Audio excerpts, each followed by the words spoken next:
Pemirsa, SMP Negeri 14 Banjarmasin terus berkomitmen meningkatkan mutu pendidikan dari berbagai aspek. Salah satu desain program yang dibuat yaitu destinasi wisata edukasi. Sementara itu pemirsa, dengan dukungan lahan yang luas, sekolah yang berlokasi di Jalan Banua Anyar ini terus mengembangkan ruang terbuka hijaunya. Di samping menambah aneka gambar di dinding sekolah yang membuat sekolah memiliki ciri khas dan enak untuk dipandang.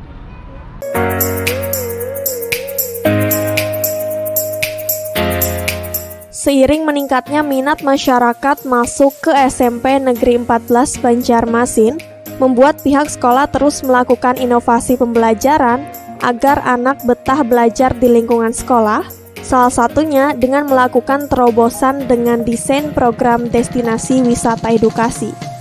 Menurut Kepala Sekolah, Amin Syah, destinasi wisata edukasi ini dengan menambah sarana-prasarana yang mendukung pembelajaran di sekolah, seperti memunculkan pojok baca yang dirintis sejak tahun 2019 yang kini menjadi terbaik ketiga sekota Banjarmasin. Selain itu, pihaknya juga akan membangun kelas khusus untuk peringkat nilai ujian tertinggi dengan harapan menjaring daya jelajah anak-anak cerdas sehingga proses pembelajarannya terkoneksi dengan lingkungan sekolah. Apalagi ada 3 orang guru yang berhasil lulus seleksi sekolah penggerak, bahkan 1 orang diantaranya menjadi instruktur untuk tingkat Kalimantan Selatan. Dengan harapan ilmu yang dimiliki mampu mengembangkan kurikulum di sekolah, jika nantinya tahun 2023 sekolah penggerak diberlakukan bagi seluruh sekolah. Dan kita bersyukur tahun ini ada 3 guru yang berhasil lulus dalam seleksi untuk sekolah penggerak. Ada 2 orang guru wanita dan 1 orang yang malah menjadi instruktur untuk kegiatan sekolah penggerak ini, sebuah kebanggaan luar biasa dari sekolah. Nah, diharapkan nanti mereka akan masuk pada selesai proses penyusunan pengembangan kurikulum sekolah. Nah, ini yang akan kita harapkan mudah-mudahan kurikulum mereka itu nanti jawa cabang.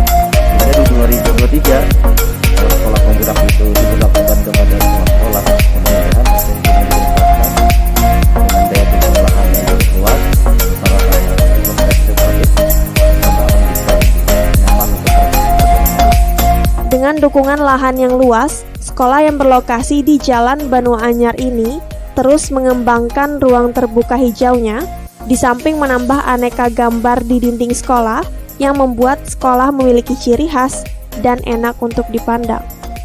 Eko Anggoro, Banjar TV.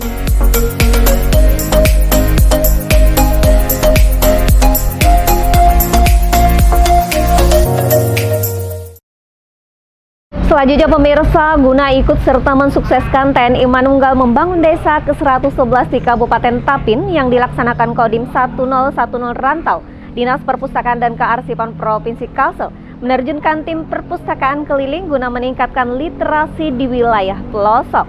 Sementara itu pula pemirsa, Dinas Perpustakaan dan Kearsipan Provinsi Kalimantan Selatan juga mengunjungi Kabupaten Hulu Sungai Utara dalam rangka menjalin silaturahmi dengan stakeholder guna mewujudkan peningkatan minat baca dan literasi di daerah.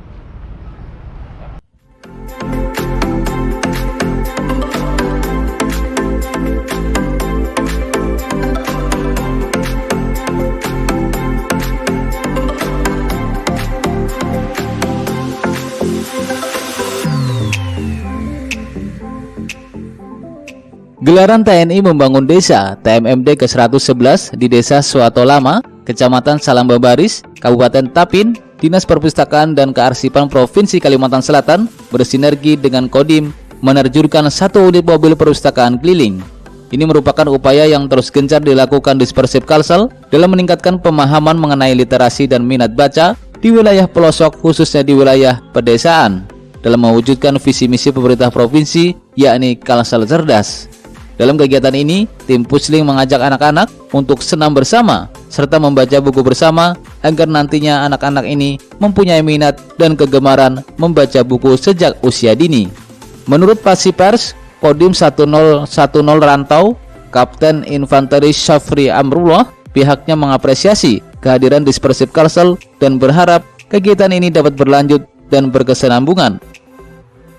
Hal ini sangat bermanfaat bagi masyarakat sekitar, anak-anak yang antusias karena di era pandemi sekarang mereka yang tidak pernah keluar dan jarang meninggalkan sekolah diberi penyuluhan seperti ini dapat kegiatan pembelajaran, membaca dan lain sebagainya.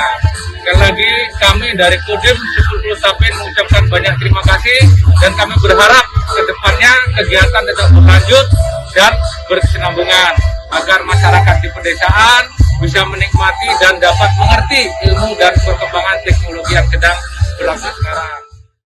Sangat menyukai Apa-apa aja tadi acaranya, Deng? membaca buku, belajar, juga melaksanakan senam bersama. Senang lah. Senang sekali. Harapannya apa? Harapannya bisa menjadi lebih baik. Ya. Selain meningkatkan minat baca, lewat kehadiran tim Pusling di Persib Kalimantan Selatan ini, diharapkan masyarakat di desa bisa bertambah wawasan dan pengetahuan yang berdampak pada peningkatan kualitas SDM yang dimiliki Banua. Arwin Yudanwari, Banjar TV.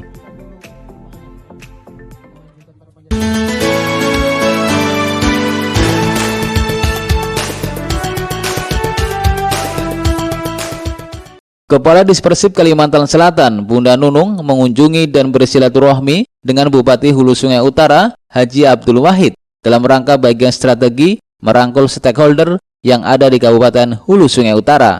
Menurut Kepala Dispersip Kalsel, Bunda Nunung, pihaknya mengajak pemerintah Kabupaten Hulu Sungai Utara untuk ikut serta dalam menyukseskan program peningkatan minat baca sesuai dengan amanah Undang-Undang Nomor 43 Tahun 2006 tentang perpustakaan yang menjadi tanggung jawab kepala daerah. Menurutnya, dukungan dapat dilakukan melalui rekaman video serta surat dukungan Bupati terhadap promosi minat baca.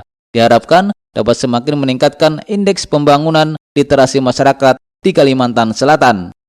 Saya Haji Abdul Wahid Haka, Bupati Hulu Sungai Utara, mengajak masyarakat Kalimantan Selatan untuk selalu meningkatkan gemar membaca dimanapun dan kapanpun. Kami juga mengharapkan agar kita semua memanfaatkan perpustakaan sebagai wahana mencerdaskan kehidupan bangsa.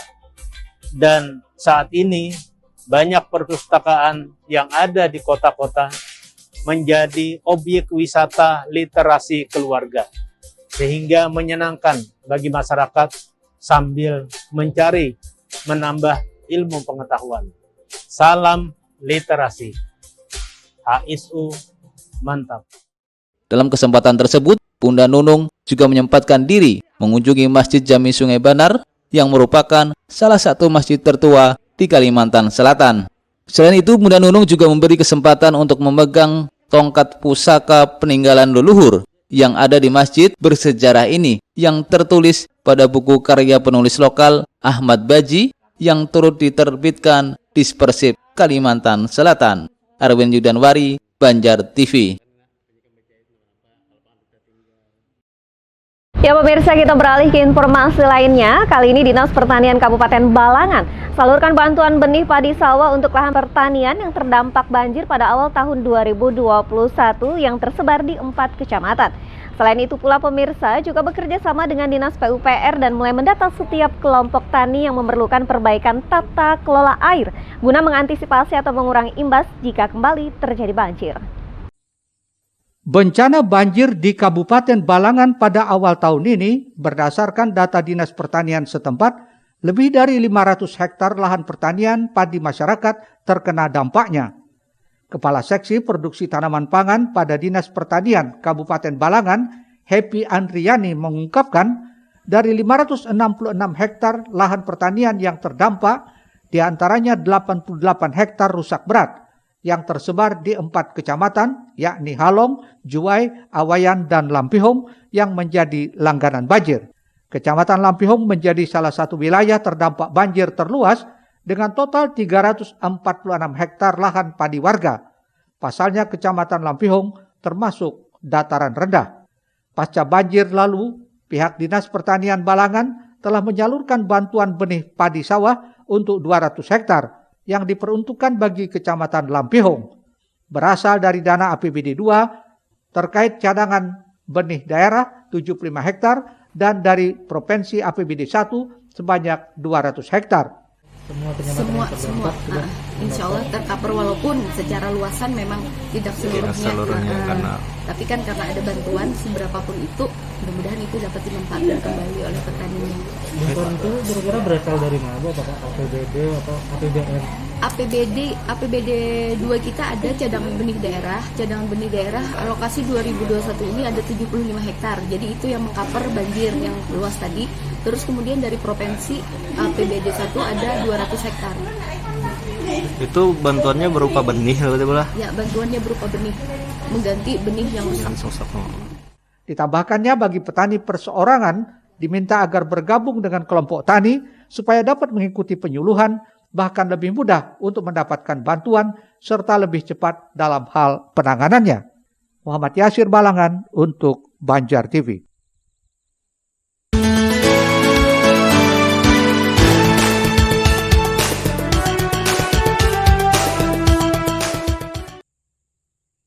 Guna mengantisipasi atau mengurangi imbas terjadinya banjir, Dinas Pertanian dan Dinas PUPR Kabupaten Balangan mulai melakukan sistem perbaikan tata kelola saluran irigasi.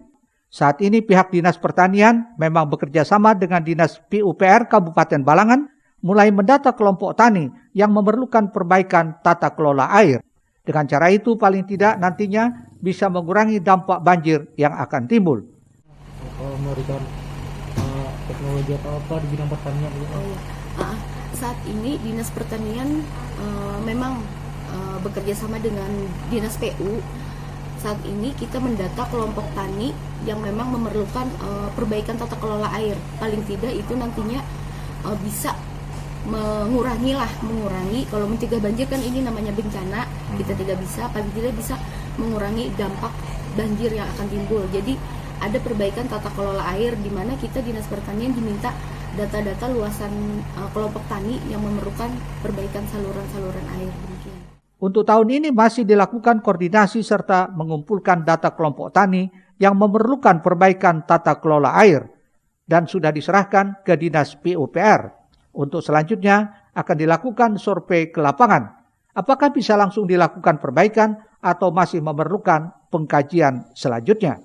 Muhammad Yasir Balangan untuk Banjar TV. Selanjutnya akan kita simak bersama, Sukro ajak konstituen bentuk ekonomi kreatif. Jangan kemana-mana, tetaplah di Banjar TV.